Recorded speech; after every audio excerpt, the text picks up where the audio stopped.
El panorama es que, bueno, hay ciertas cosas que hemos notado. Pues uno, en que se ha progresado mucho en el profesionalismo del ejercicio de la arquitectura, se nota en la presentación de los proyectos. Es más, llama la atención el nivel de homogeneidad que hay, es decir, se ven proyectos uno detrás de otros y todos de muy buena calidad en todos los aspectos. Eso quiere decir que hemos progresado como país culturalmente en ese campo. La Bienal es importantísima para medir eso. Y también empieza ya uno a observar a nivel más de detalle que hay en ciertas zonas del país ciertas tendencias, tal vez ciertos arquitectos o ciertas escuelas tienen una influencia directa en el approach que hacen, el acercamiento que hacen los arquitectos a los problemas arquitectónicos casi de forma similar. También eso es bueno y es malo. Es bueno y malo cuando se empiezan a aplicar fórmulas buenas y cuando de pronto esas fórmulas no son muy bien interpretadas y se vuelven una solución que se toma gratuitamente de lo que hay alrededor sin cuestionarlo. El caso de Antioquia, por ejemplo, se ve, bueno, son los departamentos más ricos, más grandes, el Valle, Cali, tiene una participación amplísima, inclusive Antioquia mucho mayor que el área nuestra en la capital. Y ve uno, por ejemplo, algunas tendencias, cómo hay ciertos arquitectos que están tratando de retomar o incorporar en su arquitectura o en sus soluciones elementos de la tradición de nuestro país, pero sin caer en un folclorismo o en una copia light de elementos icónicos de la tipología nuestra como país, sino como un poquito de manera más sofisticada y incorporando el elemento del momento actual, o sea, haciendo soluciones contemporáneas. Entonces, eso se ha notado y hay otras, de pronto de otra tendencia, no tan rigurosa con la tradición o la identidad cultural del país, sino proyectos muy buenos, pero de pronto no tan fieles a eso, igualmente válidos, pero muy bien, ¿no? Lo importante no es que para que un proyecto sea válido, pienso yo, es que se identifique como un proyecto colombiano, sino que sea un proyecto de una espacialidad rica, de una solución que permita un mejor hábitat para los usuarios, que sea divertido, que enriquezca la vida de las personas. Bueno, un poco lo que te estaba comentando al hablar de lo que acabo de decir, estaba pensando un poco en esa categoría, porque es donde más fácil se puede ver, porque por ejemplo en los proyectos de diseño urbano es un poquito difícil porque tiene que ver con cosas más generales y no se ve tan directamente, las cosas son un poquito menos tangibles, ¿no? Pero en la categoría de proyecto arquitectónico, por ejemplo, sucede que es un poquito difícil porque encuentra uno proyectos como una solución de vivienda que es una caja de 4 metros por 4 metros por 4 metros, flotando sobre un pequeño lago, construida en unos materiales supremamente económicos en madera, pero con una frescura y una riqueza y una propuesta de vivienda partiendo de cosas tan elementales y tan económicas y tan diferentes a la propuesta convencional de la arquitectura, donde hay que hacer cimientos y columnas de concreto y todo eso. Seguramente un arquitecto joven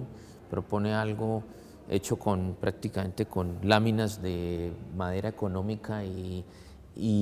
unos tanques de flotación reutilizados de otro uso. Y tenemos proyectos muy interesantes, hemos visto proyectos muy interesantes como ese, como los hospitales de miles de metros cuadrados, junto a bibliotecas de gran tamaño, muchos colegios, se detecta, o por lo menos yo, en mi caso personal, me llama mucho la atención cómo muchos de los proyectos que concursan son colegios en la mayor diversidad de ciudades colombianas, y además colegios con un buen nivel de diseño arquitectónico. Esto es una cosa singular, porque yo creo que hace 30 años los colegios no eran tema de mucha investigación como producto arquitectónico, era solucionar un aula y de manera totalmente utilitarista y funcional, ¿no? Aquí se ha casi que en los últimos años como especializado un grupo de arquitectos en hacer unos colegios interesantísimos, riquísimos desde el punto de vista espacial y arquitectónico, y desde el punto de vista de mejoramiento de su entorno urbano, porque son proyectos de edificios de 300 metros de largo que tienen un impacto grandísimo en la zona donde se implantan, y tengo entendido que la mayoría son colegios públicos. Entonces ahí debe haber eso como reflejo, el aporte grande de algún sector, tal vez del Estado o del gobierno, que ha empezado a garantizar que esos colegios se hayan hecho todos con buena arquitectura, y ese es un gran elemento de composición del grupo de proyectos arquitectónicos. Hay las viviendas privadas. También ha habido una tendencia fuerte en que los clientes le den la oportunidad a arquitectos de hacerles la vivienda, y en ese proyecto desarrollar ideas y poner en experimentación ideas interesantes que de pronto no llegan todos los días, como la gran biblioteca, el gran colegio, pero sí la vivienda para un cliente privado. Entonces, en eso se ha visto algo de creatividad, pero también se ha visto, y hay que tener cuidado, pues digamos, también casi que una apropiación de pronto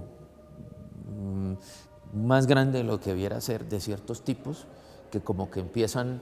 a ser aceptados. Entonces lo empieza uno, cuando empieza a ver proyectos de viviendas de diseño arquitectónico contemporáneo en diferentes ciudades, es curioso cómo se parecen muchas tanto, y eso es preocupante. Yo pienso que hay que tener menos miedo a ser aceptado, hay que arriesgarse un poquito más, hay que dar un poquito más la lucha por poner en práctica las convicciones que uno tiene, así de pronto no se parezcan mucho a lo que uno le oiga decir a sus colegas en todas partes. Yo pienso que esa digamos, poquito falta de ser uno más atrevido en nuestra cultura y de querer todos como que nos acepten, es un poquito un freno para evolucionar más rápido. Entonces eso también se ve. Para resumirlo en pocas palabras, importantísimo para la evolución y el desarrollo de la arquitectura como producción, como producto cultural de un país, fundamental. Es una inyección de energía y de impulso de un valor incalculable. Son un registro histórico, además. El hecho de ponernos en el trabajo de organizar una bienal, de que cada uno de los que ponemos nuestro grano de arena saquemos unas horas o días de nuestra rutina para un trabajo no remunerado, sino para ponernos a hacer un poco el registro, a evaluarlo, a analizarlo y a presentárselo en forma de una publicación que pueden mirar muchas personas en todo el país, es algo que si no se hace sería una pérdida total, porque todo quedaría en palabras, todo quedaría solamente para el conocimiento y disfrute de los locales que viven cerca del edificio. Entonces, si eso no pasa a un libro, es una cosa que permite, es una cosa que todo país necesita, que necesita esos espejos, que la gente se pueda ver reflejada, que pueda ver su trabajo, ya no visto a través de los ojos de uno, sino de un lente y de un libro, donde las cosas adquieren unas connotaciones diferentes cuando todo lo que es imagen, todo lo que se reproduce como imagen, tiene unos efectos que detonan una cantidad de cosas en la sociedad. Lo que son, por ejemplo, las bienales, las exposiciones de arquitectura, son como una catarsis para la gente que ahí participa, que le permite casi que de no ser muy consciente de lo que uno viene haciendo hasta ese momento, ¿no? Entonces es como el termómetro de lo que es el país en los últimos 5 años, ¿no? Aunque las bienales son cada 2 años, pero en ellas entran proyectos de los últimos 5. Entonces los que no pasaron tal vez no se vieron en la anterior, lo han podido hacer en esta. Y es un ingrediente, es un insumo grandísimo para la evolución y para progresar a otras cosas.